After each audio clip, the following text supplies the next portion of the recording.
यह मेरे लिए बड़े सौभाग्य का विषय है कि सरसंघचालक जी विवेकानंद इंटरनेशनल फाउंडेशन में आए और आज एक विशेष कार्यक्रम में सम्मिलित होने के लिए, जिसमें एक पुस्तक का विमोचन किया जा रहा है।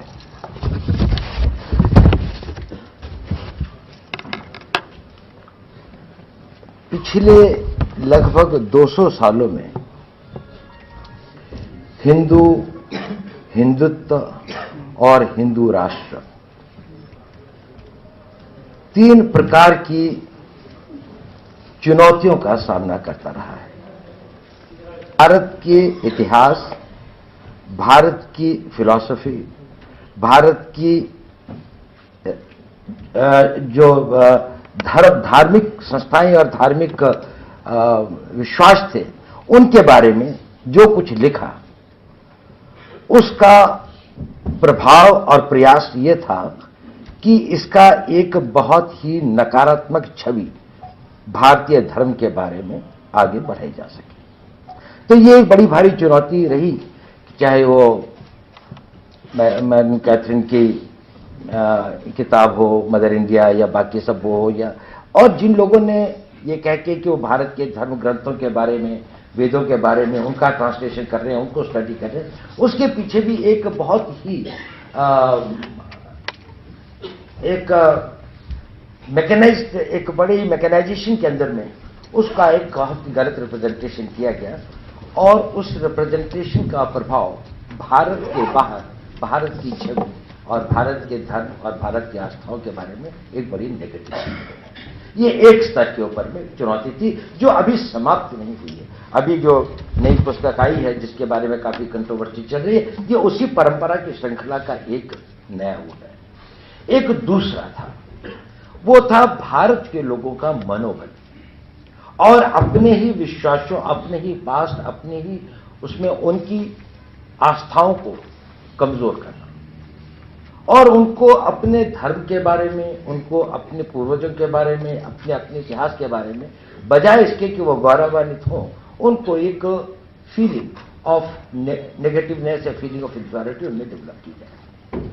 उसका प्रभाव यह भी था कि सामाजिक संरचना के अंदर में जो सामाजिक विघटन संभव हो, उसको जहां तक बढ़ावा दिया जा सके, तो उसके आधार पर ये द्रविडियन थ्योरी, आर्यन थ्योरी, ये जातिवाद वगैरह के बारे में इनको एक इस रूप में प्रकट किया गया कि भारत के लोग स्वयं उसका विश्वास करने लगे, और उसके जो नेगेटिव कॉन्सिक्वेंसेस थे, उससे हम आज तक ग्रसित हैं।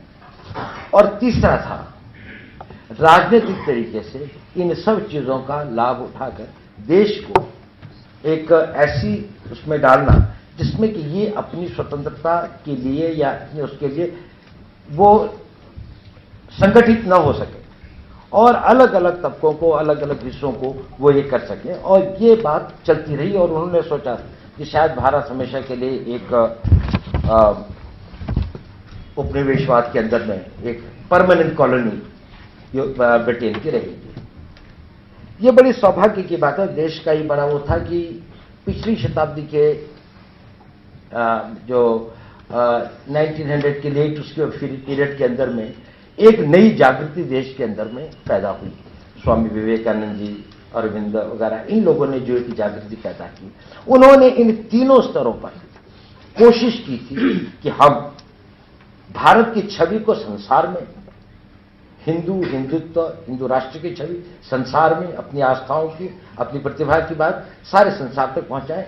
एक स्तर पर वो था। एक दूसरा बैटल फ्रंट था जिसमें कि हम देश के अंदर में, समाज के अंदर में जो देश के लोग हैं, इनके अंदर अपने स्वाभिमान, अपनी धर्म के प्रति जागरूकता और अपना एक संगठन पैदा कर सकें। और तीसरा कि एक राष्ट्रीयता की भावना पैदा करके हम इस राष्ट्र को, राष्ट्र के निर्माण में एक संगठित राष्ट्र, संगठित समाज के द्वारा एक आजादी का प्रयास कर सकें। आजादी का प्रयास तो कामयाब हुआ, लेकिन ये लड़ाई जिस ट्रैप में हम फंसे थे, उसमें हम आजादी के बाद भी हम उससे आजाद नहीं हुए। और इसके बारे में कुछ प्रयास हुए, और कुछ प्रयास दूसरी दिशा में भी हुए, जिन्होंने यहां पर हमारे ही बुद्धिजीवियों ने इस बात को कमजोर करने की कोशिश की। और उसके दो प्रमुख कारण थे। एक प्रमुख कारण तो यह था कि स्वतंत्रता के बाद जो राजनीतिक ढांचा था, जिस पूरे स्पेक्ट्रम के अंदर में डेवलपमेंट या ग्रोथ विचारधारा की होनी थी, वो पूरे के पूरे पाश्चात्य अनुभव के आधार पर बनाई थी विचारधाराएं थी, चाहे वो साम्यवाद की तरफ लेफ्ट ओरिएंटेशन की तरफ थी, चाहे वो पूंजीवाद या राइटिस्ट ओरिएंटेशन की तरफ थी। ये historical experience of the west था। ये हिंदुस्तान का 7000 साल का हिस्टोरिकल एक्सपीरियंस के आधार के ऊपर में वो political and social theories and political thought का सृजन नहीं हुआ। उससे जो उसका जो प्रभाव हुआ वो ये हुआ कि एक ऐसा बौद्धिक वर्ग, इंटेलेक्चुअल क्लास पैदा हुई कंट्री के अंदर में, जिसने कि उन जो कि पहले वेस्ट के इंटेलेक्चुअल ने जिस काम को किया था उससे भी ज्यादा एक गंभीर रूप में इसको हिंदुस्तान को अंदरूनी तरीके से कमजोर करने की इस प्रकार एक इंटेलेक्चुअल मुहिम शुरू की। देश में इस बात की बड़ी आवश्यकता है कि अगर हम एक राष्ट्र, एक मजबूत राष्ट्र, एक भारत निर्माण की बात करते हैं, तो उसके लिए भारत की विचारधारा को बदलना आवश्यक होगा। और भारत की विचारधारा तभी बदलेगी जब भारत का हर मनुष्य, जब भारत का हर नागरिक अपने अपनी आइडेंटिटी के बारे में, अपने धर्म के बारे में, अपने इतिहास के बारे में, हमारा एक कॉमन पास्ट है उसको एक कॉमनली शेयर करे, और हमारा जो फॉरेन जो एक फ्यूचर का विजन है उसको शेयर करें, तभी हम एक संगठित राष्ट्र के रूप में बन पाएंगे, आगे बढ़ पाएंगे। कई लोगों ने इस पर प्रयास किए हैं, कुछ प्रयास बड़े सराहनीय भी हैं, लेकिन जितना प्रयास होना चाहिए था शायद उतना अधिक प्रयास नहीं हुआ। ये बड़े सौभाग्य की बात है कि हमारे पूर्व राजनयिक और फॉरेन सर्विस में काम करते हुए भी डॉक्टर ओपी गुप्ता जी बहुत इस बारे में जागरूक रहे हैं। उन्होंने इसका बहुत अध्ययन किया है और उन्होंने आज एक पुस्तक जो है यहाँ पर बनाई है, एक डिफाइनिंग हिंदुत्व, और उसमें उसको परिभाषित करने की कोशिश की है। हालांकि मेरा अपना विचार ये है कि यह डिफाइनिंग टर्म ही अपने में हिंदुइज्म को लिमिटाइज करता है, हिंदुत्व को लिमिटाइज करता है, क्योंकि मापदंड एक बड़ी भारी ट्रैप होता है कि आप किस चीज को किस चीज से नापेंगे। अब आपने अगर सॉलिड चीज को नापा कि 1 किलोग्राम है, लेकिन लिक्विड किलोग्राम में नहीं नापा जाता, उसकी कई फर्क होती है। जहां पर डिफाइनिंग होता है वहां पर सीमाएं निर्धारित होती हैं। हिंदू धर्म का फिलॉसफिकल बेस यह है कि उसको डिफाइन नहीं किया जा सकता। अगर वो डिफाइन हो जाता है तो वो लिमिटाइज हो जाता है। इसको शुरू किसने किया, इसकी किताब कौन थी, इसका वो क्या था, ये तो एक evolving pursuit of knowledge and truth है कि सत्य को प्राप्त करने के लिए आप चलते रहिए, और जहां भी आपको सत्य वो होता है वो शाश्वत होता है, और वो प्रक्रिया अनंत समय तक चलती रहती है। और बहुत कुछ हमें मिला और बहुत कुछ मिल रहा है और भविष्य में भी आएगा। हम रोज वो ये इस प्रकार से है जैसे मैं समझता हूं, लेकिन मैं कोई इसका बहुत ज्यादा ज्ञाता नहीं हूं, कि जिस धर्म के आधार के ऊपर ये सारी संरचना सृष्टि का निर्माण हुआ वो तो तब भी सही थी जब किसी को इसका ज्ञान नहीं था, और जब तक ये चलती रहेगी तब भी सही। मनुष्य को यह पता नहीं था पहले कि शायद मेरे मरने के बाद में मेरी मृत्यु जो है अवश्यंभावी है। जो सोचता था कि ये तो मर गया, शायद बाकी जिंदा रहेंगे, लेकिन किसी दिन उसको करीबन 24,28,000 साल के बाद ये पता लगा मनुष्य को कि नहीं, जिसको भी जीवन मिलता है उसकी मृत्यु अवश्यंभावी है। जब उसको ये पता लगा तो उसने कहा कि ये एक सत्य उसे पता लगा कि ये जीवन जो है ये क्षणभंगुर है।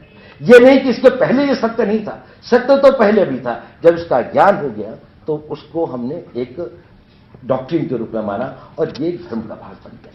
तो धर्म के अंदर में वो सारे सत्य हैं जो कि सनातन रूप से हमेशा चलते आए हैं, जो हमेशा इस प्रकृति के अंदर में है, और उनका रिविलेशन कुछ लोगों ने जिस आधार पर किया कि कोई उनको इस तरह रिविलेशन हुआ कि कोई ये हुआ, कुछ ने अपने अनुभव के आधार पर किया।